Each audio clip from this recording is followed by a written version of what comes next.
Welcome to Achievement Unlocked, and if you're just tuning in, I'd like to go ahead and warn you for the spoilers ahead for this week's game, Killer Frequency. 9.16. Good evening, Gallows Creek. This is your host, Forrest Nash, and you're listening to 189.16, The Scream. So the game begins at midnight. We start off hosting a late night radio chat show in a little town called Gallows Creek. We play as Forrest Nash, and with our NPC sidekick Peggy helping us along the way. We receive the first call of the night. It's Leslie, the local 911 dispatch operator. She lets us know that Sheriff Matthews has just been found dead in the police station, and another officer, Deputy Martinez, has been knocked out cold. That's it. That's the entire town's police force indisposed. She then goes on to tell us that we're going to have to step in and be the dispatch operator for the evening. The aim of this game is to aid callers to escaping the killer known as the Whistling Man. You give them multiple choices on how to help them. You have to pick all the correct options, otherwise it's good night caller. And with a bit more bad news from Leslie, and some beautifully timed sound effects from me, we earn our first achievement, Sound Blaster Master. Did it just go up in smoke? What happened? With Leslie's car out of action, we need to pick a different plan. We tell her to take a police car and use that to escape instead. So now that Leslie has the car keys, but no weapon at all as the guns are all out of ammo, she has to pick a weapon from Martinez's belt. We're given the option between a baton, pepper spray, and a taser. We obviously pick the taser.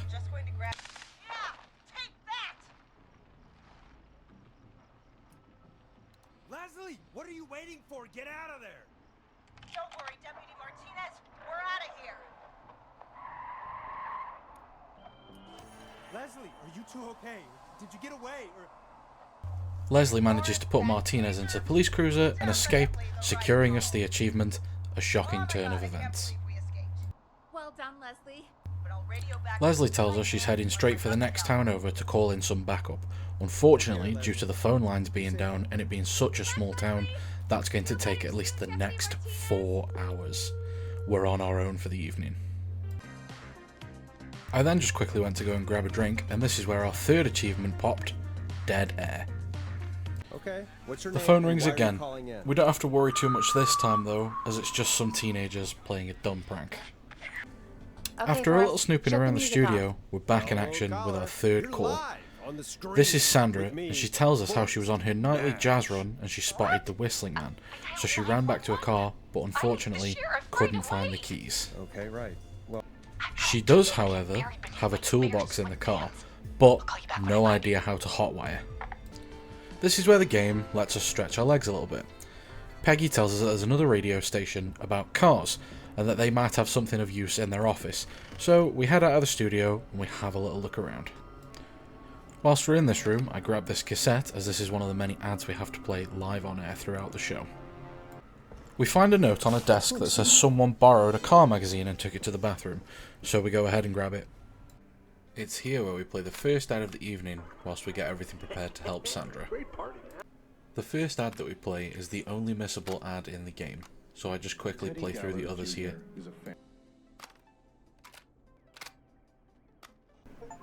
And after listening to the final ad of the evening, the achievement, A Word from Our Sponsors, pops. Every so often I'll take a quick moment to swap out the vinyl that's playing, as there is an achievement to play them all throughout the night. We get back on the phone with Sandra, and we start to talk her through how to hotwire the car, telling her to unscrew the steering column, and which wires to strip and brush together. The car starts, allowing Sandra to make a speedy getaway, sparing her life, and earning us the achievement, Keep Talking and Nobody Dies. After what seems like an eternity, we receive our next important phone call. The caller's name is Maurice, and he works for the local paper. It's his turn being stalked by the Whistling Man. The killer then proceeds to block off the only exit with furniture, locking Maurice in the offices. Peggy comes up with the plan of calling the different office phones to distract the killer, allowing Maurice to move from office to office to remain safe. Just one little problem with that. We do not know the layout of the offices, so Maurice draws up a map, faxes it over to us, and we now have an idea of which numbers to call. Back in the studio with the fax, and on the phone with Maurice again, He lets us know where the killer is, leaving us to pick which office phone to call. Safely navigating the office, we realise Maurice can't move the furniture without making too much noise and alerting the killer. So we choose plan B, try to lock the killer in an office. We have Maurice take a small radio from another office and place it into the room where we're going to lock the killer. This is going to be our bait. We're going to stay really quiet until Maurice gets in place in hiding, and then the killer is going to follow the noise coming from the radio. Listeners, this is Forrest Nash of 189.16, The Scream. And if you've just tuned in... See you in hell, kid! We've just locked up the Whistling Man. The killer fell for it. Hook, line, sinker. Maurice survives the attack, earning us the achievement, Game Over. Peggy tells us that there was a knock at the front door downstairs and she wants us to go and check it out. Heading to reception, we find a collectible hiding behind the main desk. It's one of the records that we have to play tonight. We also spot a cassette that's been posted through the letterbox, so we grab it and we head on back up to the studio. The tape says to play on the air, so we play it. Hello, Gallows Creek. Time to Pay the price. Time to pay for lives.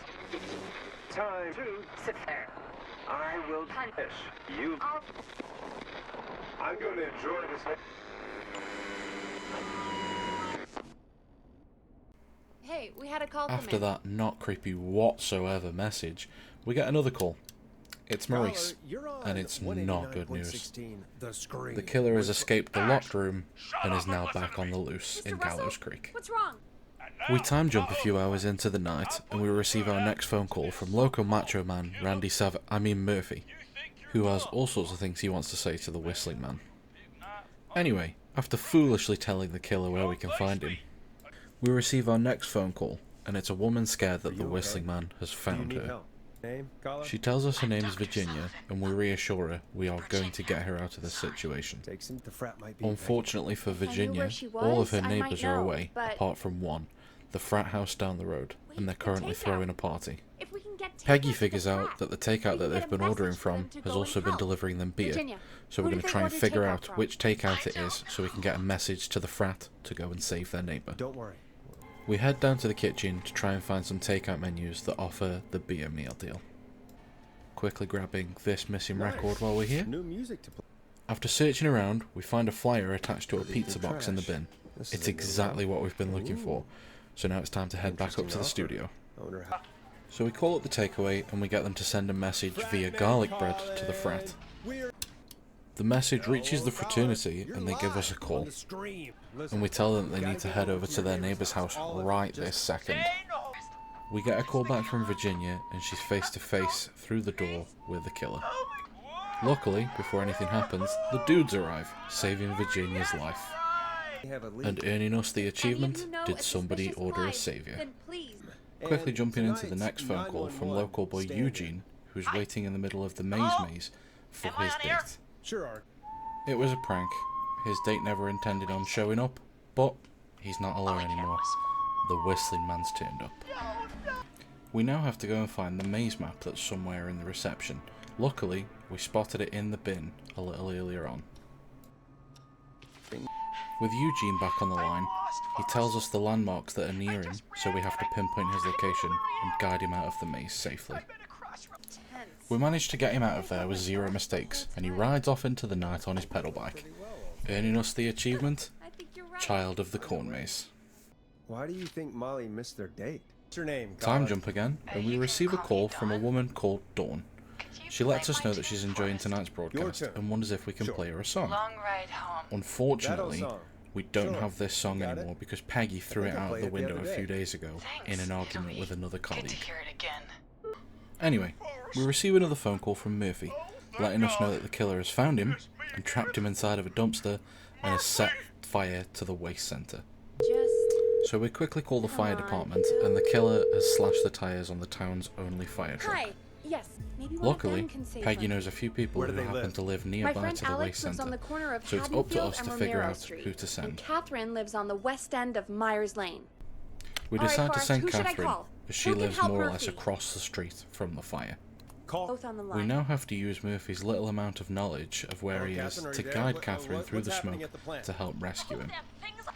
Catherine manages to get the lock off the dumpster in time, saving Murphy with just moments to spare before the whole centre collapses, earning us the achievement You just get for home to your son, Fernando. okay? Will do. We receive our next phone call from a scared woman who's hello? trapped inside the Caller. old murder house with the killer fast approaching.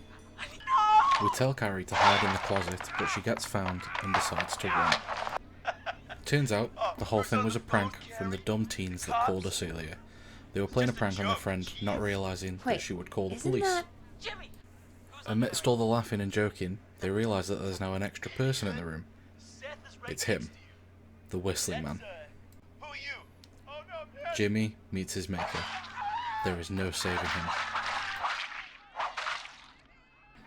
Carrie shouts for the rest of her friends to get inside the house so that they can safely devise a plan on how to escape the killer. I already called. They come up with their plan, but they're struggling on who needs to do what. Jeannie? They mention in passing that they wish Jeannie their friend McPherson? Jeannie was there, as she Our would know what to intern, do. Jeannie? Luck would have it that Jeannie happens to be our radio show intern, and she loves to make lists and notes about what her friends are good at. So, with zero hesitation, we head on down to Jeannie's desk and search for any notes that might help us. Jeez, they really tucked Jeannie away. There. Back to the studio, we we've now got a have plan, everything but we we can't need agree to on who know should do about what. Carrie's friends. You want me to be the tiebreaker? So she begins to read us the plan and I'm tells us ready. the roles that What's people the need to do, first step? and we pick them out for her. First things first. Good luck, The Carrie. plan is set. Let's hope that everyone gets it That right. actually sounded like... It worked. Everyone manages to clamber into the van and drive away. However, Carrie wasn't so lucky. She had to hold the gate open for the van to drive through, Oh my and the God. killer manages to grab her.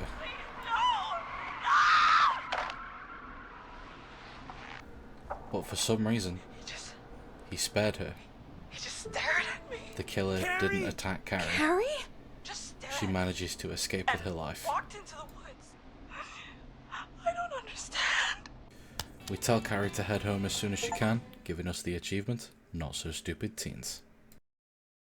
Hello again. We receive a second phone call from Dawn. She wants us to play the song again that she requested earlier in the evening, but we no longer have. She tells us that she has information about the killer in exchange for us playing that song. Are you? You know. We decide to hope brave she'll it be happy outside. when I'm We head out brutally into the murdered by alleyway, the and whistling the door man slams shut behind us, out here. locking us out. In the We pick up the third missing record. law. In order to get back into the building, we have to change some of the fuses to the power and use the basement access elevator. After a little bit of fiddling, we turn the power on, giving us the achievement, Let Me In. We head down into the basement, checking out the rooms and cabinets on our journey through. This is where we find a hidden doorway into an incredibly creepy area, very reminiscent of Charlie in the mailroom. We grab the key from the desk, and we also grab a mannequin's head to get us a missable I'll achievement. just take that. Making our way back to the studio, we make a quick detour to the kitchen, where we open the fridge door, place the head inside, and earn the achievement, Fridge Horror. Back in the studio, we let Peggy know what we just found and that our janitor might be the whistling man. Time jump, Here. and we've been back down because to the basement basement's and creepy hold as the hell, pinboard and with I all don't of the like standing information around down there. upstairs, as it may Fair. help us figure out All right, who's going to be let's next on run the through hit this list. again. We... Using the data Chuck that we've Brody! gathered from the Listen, board, I we know figure this out sounds the next crazy, target is a but man we called have Chuck reason to Brody, believe the a whistling gas man is station coming for attendant. you. It sounds like Chuck something runs blew away in up. time, but we He's hear an using explosion in the bombs now? background of the call. Hang on. Chuck calls We're us getting back a to let call. us know that he got away safely, earning the achievement, An Explosive Escape. However, the town's only ambulance was in the explosion. Gas station. Peggy then tells us that we must be missing some more information, and that we should go and check out the creepy mannequin room in case we miss something. Heading back in, we can see that the pinboard is gone, A key? revealing a key sat Was this inside a always hole here? in the wall. The key unlocks the janitor's main office, so we head in and find a cassette player on the desk, telling us the story of Clive. That cassette player leads us to another cassette player, which leads us to another cassette player, which leads us to another cassette player, that then leads us to another cassette player, that then leads us to the final cassette player. Whilst listening to the cassette, I opened the drawers and found the final missing vinyl, earning us the achievement Complete Discography. Whilst quickly searching the area, I actually found another cassette tape. This is needed for another achievement. We head into a little outcrop and pick up this alarm delivery manifest and the alarm system manual. They're going to come in handy just a little bit later. We head on back upstairs to the studio, but not before the achievement From Beyond the Grave pops. And then we pop on the final record, giving us the achievement Disc Jockey. This is our job, Peggy. We receive another call from Dawn, the woman who wanted us to play the Thrown Away song. She doesn't care about that anymore though. Instead, she needs our help getting inside her new apartment building. I sure am. The Whistling Man is after her, and we need to help her get inside of the building quickly. She says that this new alarm system, she can't figure it out, but it's brand new, so hopefully that the factory preset codes haven't been changed yet. Luckily, we found a manual for the alarm system in the basement. We get Dawn back on the line after figuring out the codes, and something seems fishy. We give her the alarm test code instead of the entry code. 519. Son of a bitch. Ah!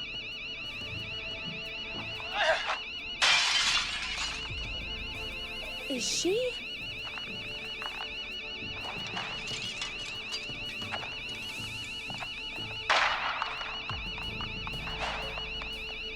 Yeah, stay out! Nobody disrespects the sanctity of the ring! And just like that, it's confirmed. Dawn is somehow involved in this town massacre. So we've saved Roller Ricky from Dawn, earning us the achievement, an alarming development. There's some music while we process. Jumping right back in, we get another phone call. It's a young woman named Casey on the other end, and she's panicking because her best friend Jason has just been attacked by the Whistling Man. Not knowing what to do, and the town's only ambulance out of commission, we call the hospital, and they give us some first aid advice that should help us until Jason can get the help that he needs. Using the advice we just received, we managed to temporarily manage Jason, whilst we try and find out who we can call who has real first aid Me and training. Karen missed it.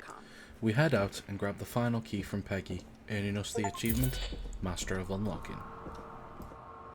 We head into Reggie's office to find the details of the first aider who we can call. Unfortunately, it's not that straightforward, and all the information is on floppy disks stored inside the safe.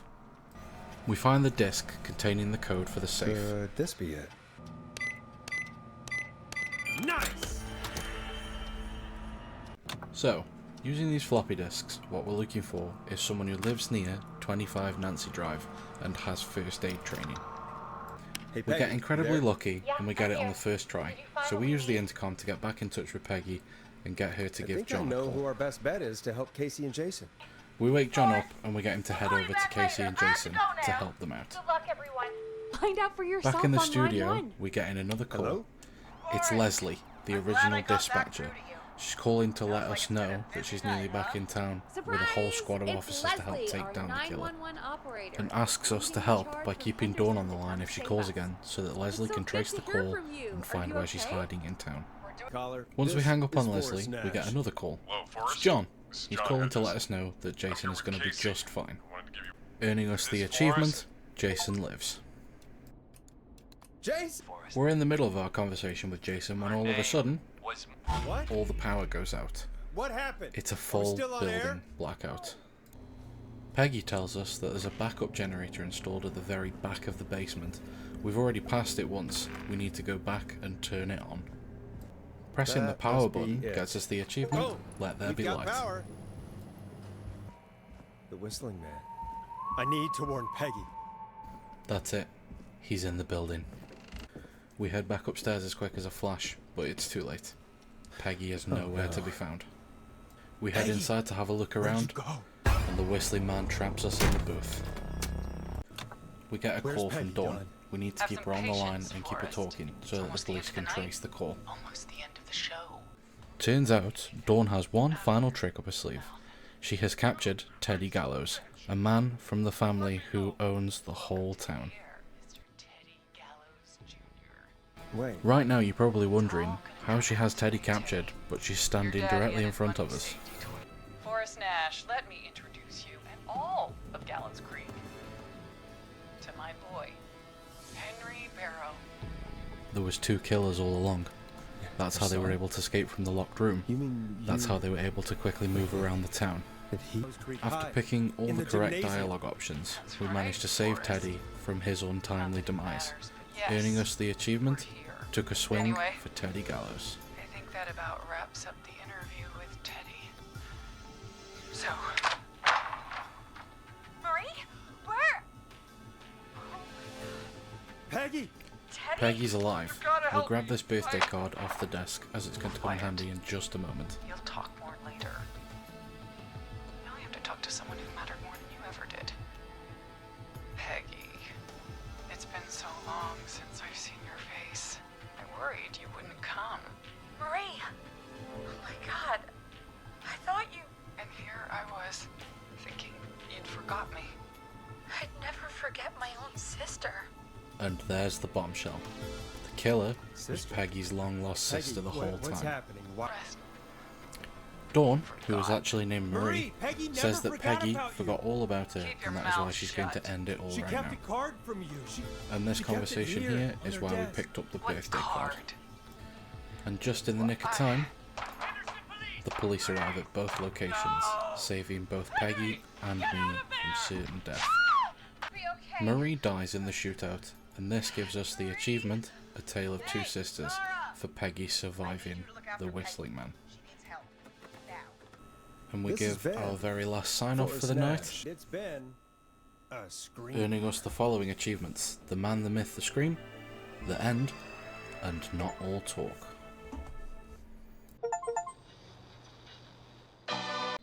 It was at this point I was pretty nervous, as there should have been a 4th achievement that popped, called Forest Dash, for having everyone survive the night in under 4 hours. But it popped literally seconds later, and out of pure curiosity, I wanted to see what time I actually completed it in. I managed to complete it in 3 hours and 58 minutes, leaving just 1 minute and 10 seconds to spare. And that leaves us with one achievement left to earn. We have to have no survivors by the end of the night. So, in order to make sure that we have the Whistling Man kill everyone here, we have to make Leslie pick the baton, tell Sandra to strip and brush the wrong wires, don't grab Maurice's fax but continue the call, call the incorrect takeout place for Virginia, tell Eugene to run forward and then backward, call the wrong person to save Murphy, pick the wrong people in Carrie's plan, don't pick the gas station or Chuck's name, give Dawn the entry code, have Casey pull the knife out, use dirty bandages and don't call John, and finally, leave the last call with Dawn as soon as possible.